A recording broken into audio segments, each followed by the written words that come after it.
Most people have already lost their freedom before 9 a.m.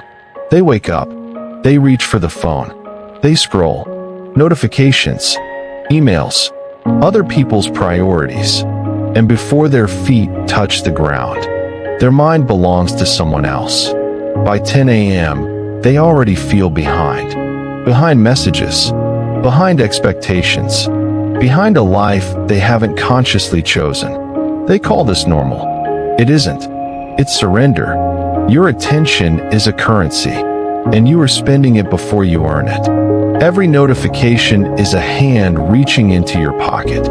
Every scroll is a small withdrawal. Every reaction is a tax. An undisciplined mind is like an open marketplace. Crowded, noisy.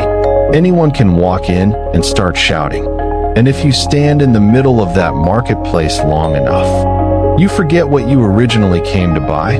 But a disciplined mind, it is a private island. Quiet, protected, intentional. Access is earned. This is your morning. This is where it starts. You don't lack motivation. You lack ownership. You think freedom is money, or status, or geography. It isn't. Freedom is control over your attention. If you cannot decide what you think about, you are not free. If someone else decides what occupies your mind, they own you. Not permanently, just temporarily. You are rented, and renters don't build empires. Owners do. Here's the shift.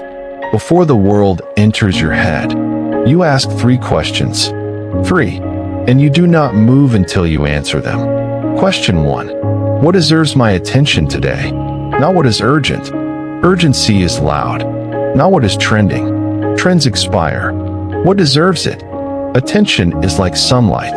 Where you point it, things grow. Point it at outrage, outrage grows. Point it at fear, fear grows. Point it at skill, skill grows. Point it at your craft compounds. What deserves your sunlight today? Say it again in your mind. What deserves my attention today? That is the first question. Question 2. What would make today sufficient? Not perfect, not historic. Sufficient. A good day is not dramatic. It is deliberate. Most people chase 10 tasks, finish none, and go to bed anxious.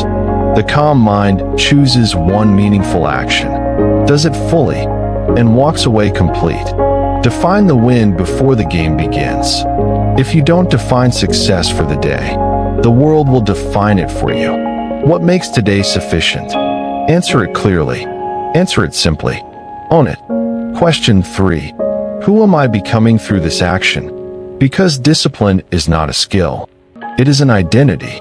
Every action is a vote. Every distraction is a vote. Every focused hour is a vote. You are always voting for someone.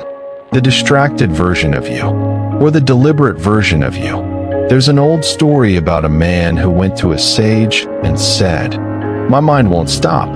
It jumps from thought to thought. I can't control it."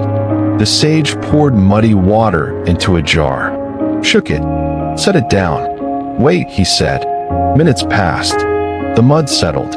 The water cleared. "You didn't need to fix the water," the sage said. "You only needed to stop shaking the jar." Most people wake up and immediately start shaking the jar. News, messages, comparison, noise. Then they complain that their mind is cloudy. Stop shaking the jar. That is discipline, not force, not intensity, stillness. A scattered mind is like a browser with 50 tabs open. At first, it works. Barely.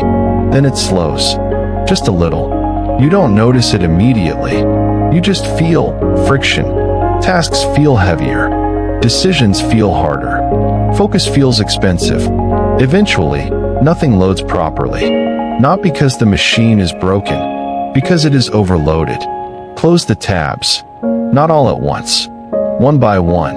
Silence the notifications. Finish one thing. Ignore what doesn't matter. Mental clarity is not gained. It is restored.